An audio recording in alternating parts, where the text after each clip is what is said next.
When Queen Elizabeth I died in 1603, her ladies-in-waiting entered her bedchamber to begin the solemn task of gathering her final possessions.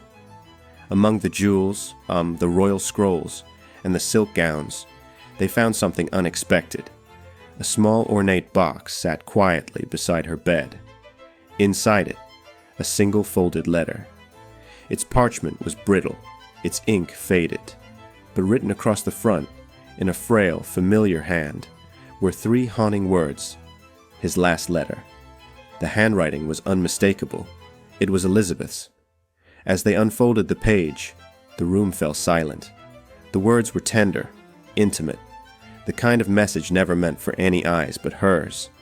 It had been written in August 1588 by Robert Dudley, the Earl of Leicester, the man Elizabeth had loved for most of her life, the man she had never married, the man she had never truly let go.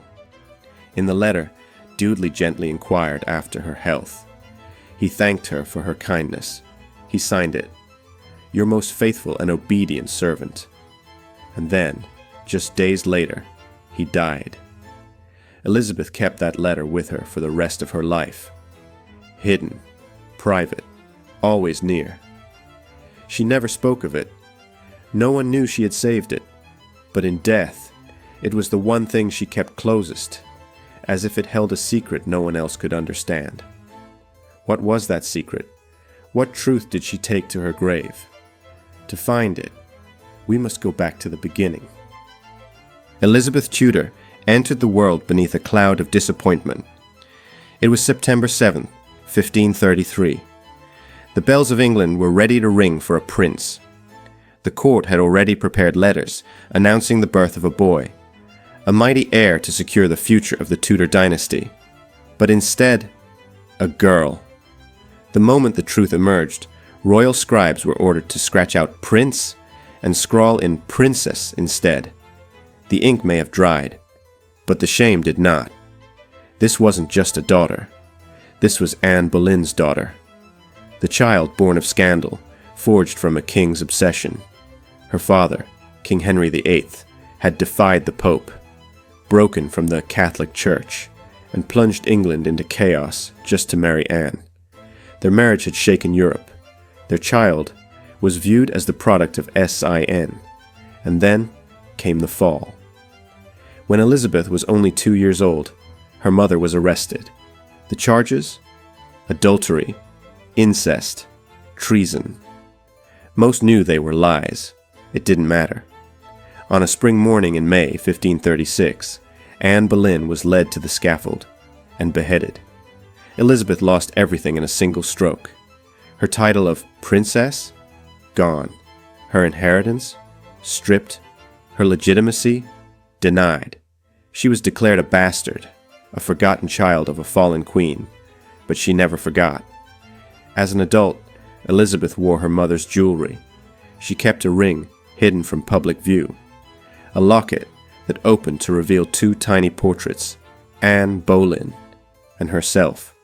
She never spoke Anne's name in public, but privately, she carried her memory like a flame. Then, another twist.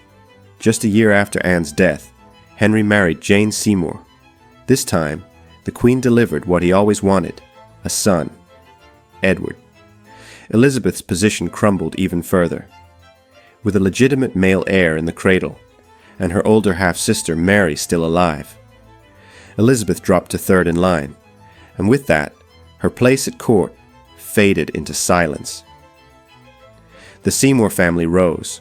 The Boleyns were disgraced, and Elizabeth, barely a child, learned to navigate a court that viewed her as an inconvenient reminder of a scandalous past. But Elizabeth watched, and she remembered. In her early years, the court may have tried to erase her, but the daughter of Anne Boleyn would endure, and one day, she would rise. Before we move on, we want to thank you for listening. We really like making these videos and would highly appreciate it if you subscribe to our channel. Thank you. Let's move on. In the royal courts of Tudor England, a woman's face was never just a face. It was a canvas, a weapon, a lie, A flawless complexion whispered of virtue. Pale skin meant nobility, untouched by sun, labor, or time.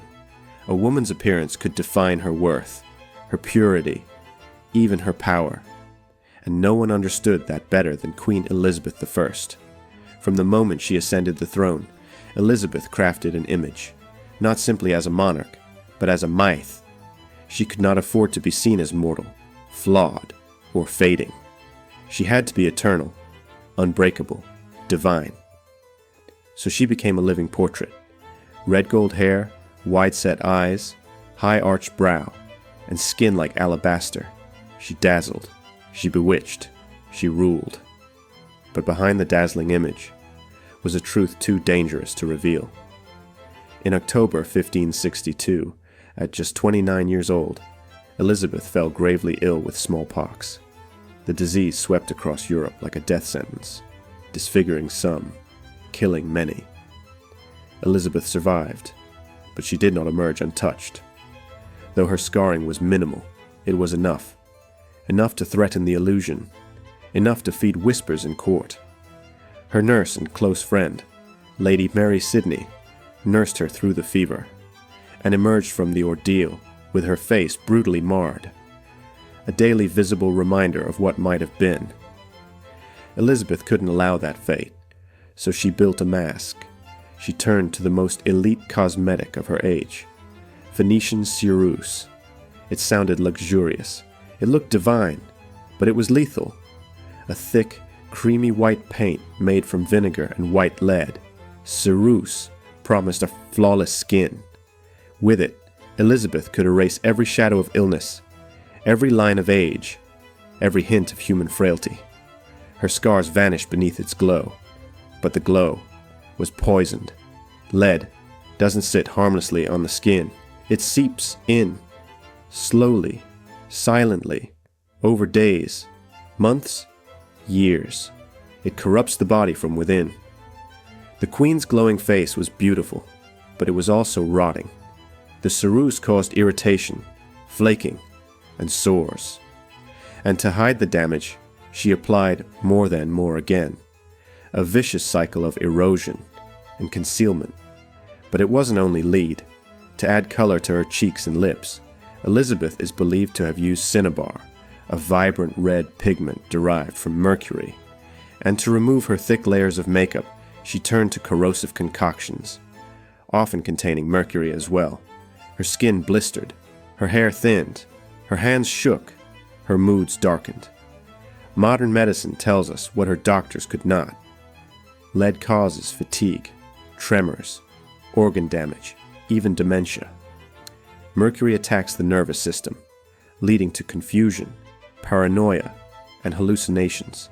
By the end of her life, Elizabeth's blood was likely a slow-moving poison, her body ravaged from the inside out.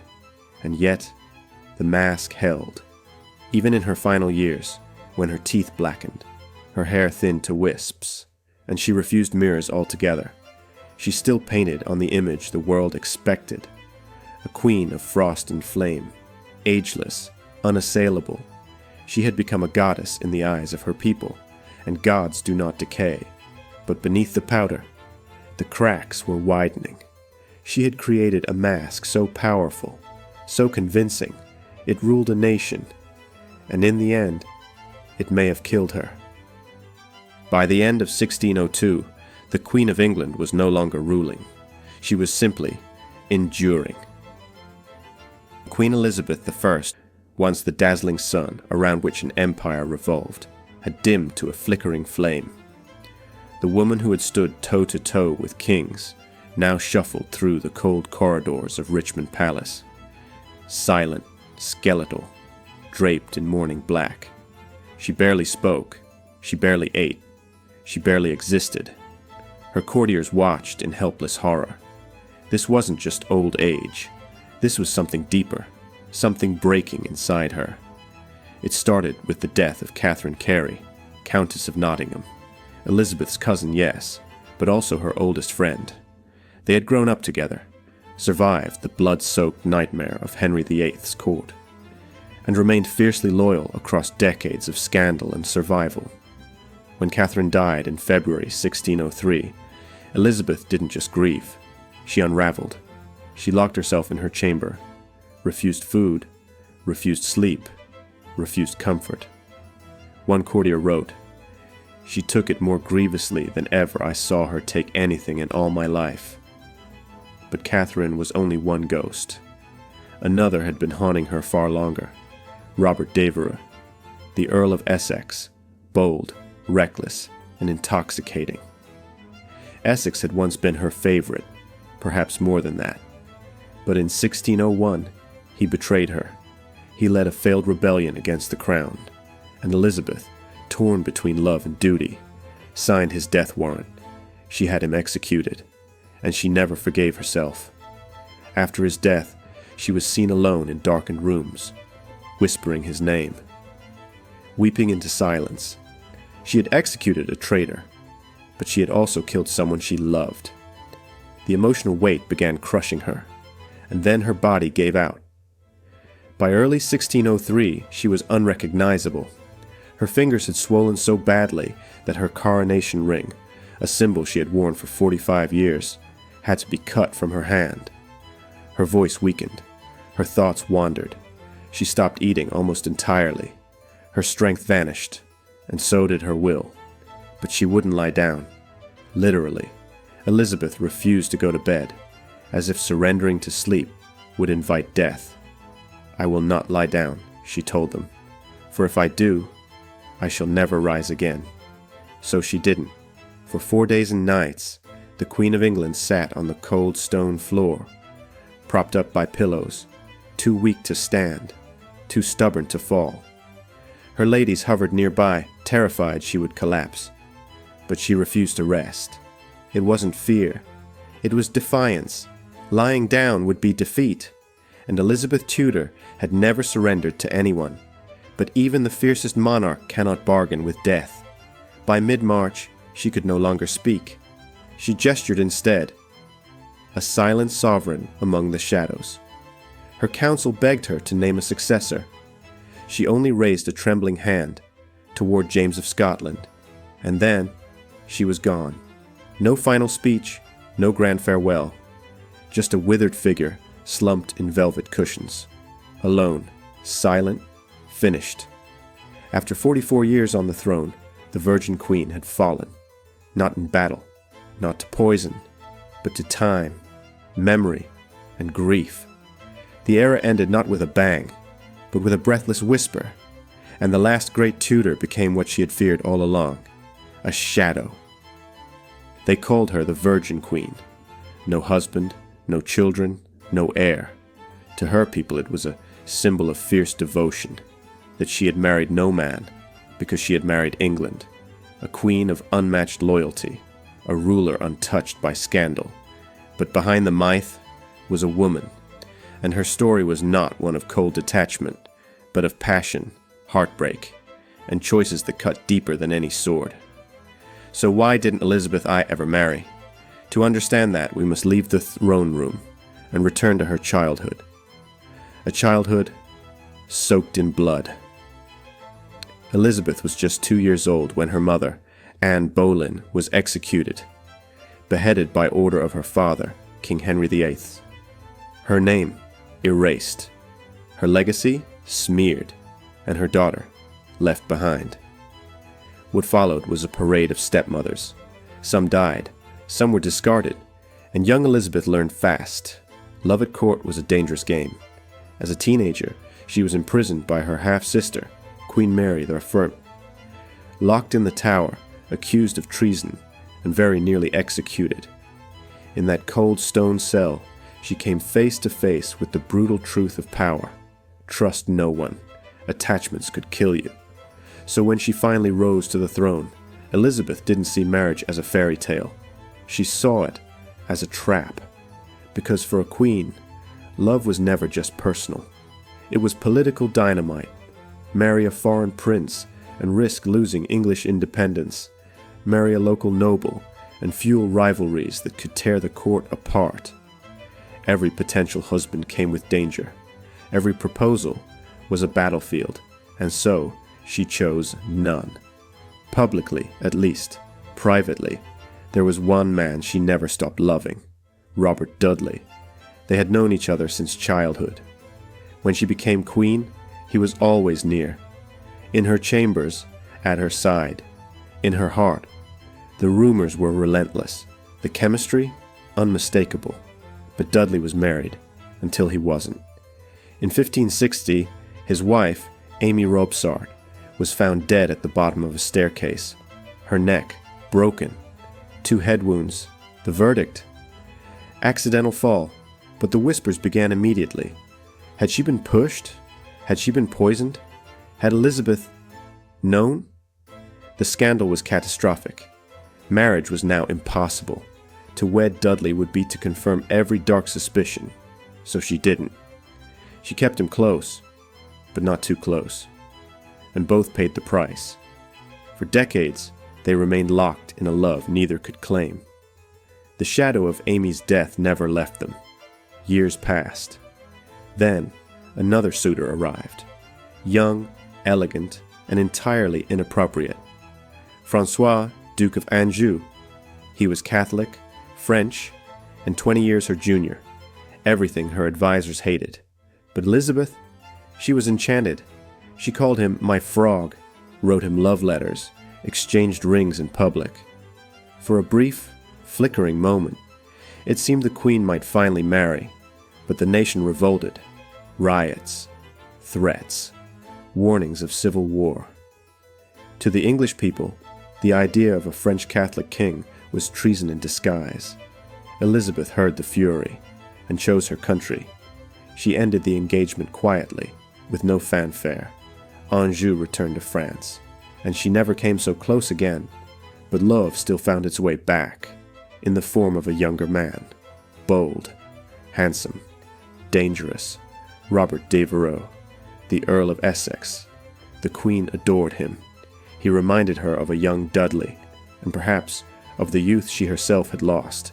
She spoiled him, promoted him, forgave his arrogance. But Essex was reckless.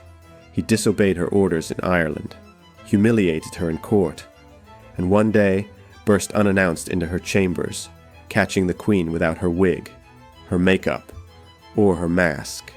Simply old. It shattered the illusion. Soon after, he rebelled.